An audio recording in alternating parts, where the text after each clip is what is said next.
to Southern Ohio Museum and Cultural Center's virtual classroom. My name is Emily Uldrich and I'm the educator here at the museum. Today we are going to be using household supplies in order to make a white line print like Grace Martin Taylor's Provincetown prints. So here we've got a basic pencil. It doesn't have to be an artist pencil like this one. It could be any type of pencil, or it could be just a piece of wood or a pen, something that will make an indentation into styrofoam. Here we've got some masking tape. Masking tape is a nice tape to use because you can remove it from the paper without tearing the paper, but any type of tape would work for this project. Here we've got a to-go box. So this is a normal to-go container that's styrofoam. You can also use styrofoam from meat trays. So if you guys have been buying up ground beef and patting it up and putting it in the freezer, don't throw away your styrofoam, keep it, and we can use it for printmaking after you wash it. We also have basic typing paper, so this is the type of paper that you would have around the house or your computer printer. We've got basic watercolor paint. For this project, you can really use any type of paint that you have on hand. We've got a basic paintbrush and a paper towel just for cleaning our paintbrush, and then we've got some jars of water for when we change colors in our paint. And then this will be the most important part of this project is dish soap. We're going to be adding dish soap to the paint, and we'll talk about that in a little bit more detail when we get to that step of the process. All right, so we also need scissors. So the scissors are for creating your print plate. For this project, we're just going to make our print plate out of this styrofoam container.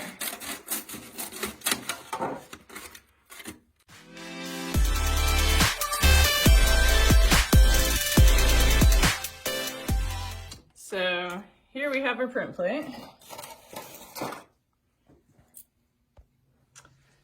And today we're just going to be making a basic geometric design to save time. So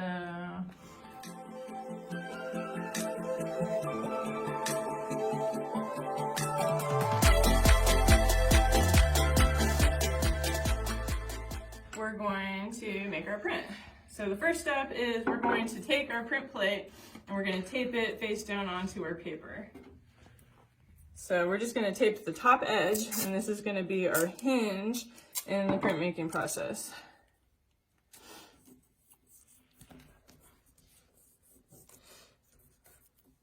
And then we can just flip it up. We're going to add paint on this side, and then we'll put it down and press it to the paper. Going to be the important step. Go ahead. All right, so using the paint straight out of the trays onto the styrofoam is going to cause some issues. So I can show you what happens if you try and color a spot on the styrofoam with this paint. You can see how it bubbles up on the surface, and that is because of the surface tension of the water that doesn't stick to the styrofoam causes that bubbling. So what we're going to do to make the paint stick to the paper is we are going to add dish soap. So dish soap is what we call a surfactant. And this dissipates the surface tension of the water so that our paint will stick to the print plate of styrofoam. So I'm just going to distribute this dish soap into my mixing trays so that I can mix it into each of the colors of the paint that we're using. And it works like magic. So here we're just going to get a little bit of red paint and we're going to put it into our mixing tray. We're going to make sure that it gets mixed with the soap. And then when we go to paint with it, all of a sudden it sticks to the styrofoam. And that is just with the addition of dish soap, and this works with any type of paint that you would like to use it with. So once we have that part colored, we can flip down our styrofoam plate and we can make sure with our fingers, or you could take a spoon or another object and make sure that it makes contact with the paper. And then that is the beginning of our print. So we'll use the same process for whatever colors we decide to use here. So if I want to use a little bit of orange, I'm also going to mix it with the dish soap. You could also put the dish soap directly into the watercolor wells, but I just wanted to control how much dish soap I was using, so I'm using the mixing trays. And then I just got to make some artist decisions here about where I want to put my colors.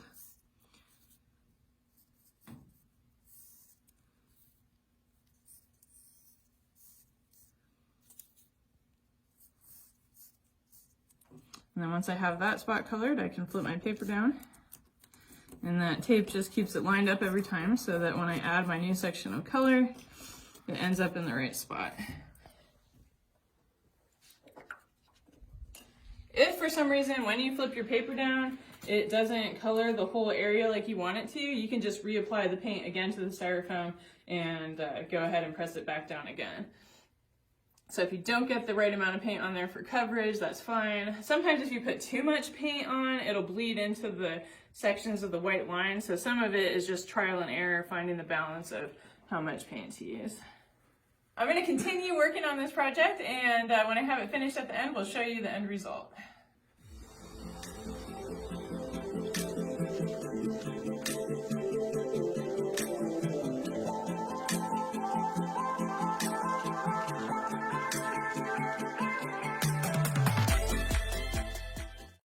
So this is our final product.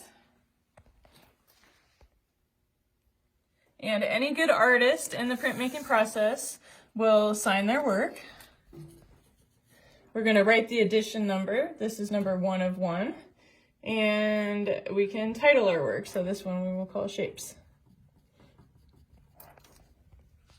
If you enjoy this at home, this is a really fun project that it can be enjoyed by people of any age.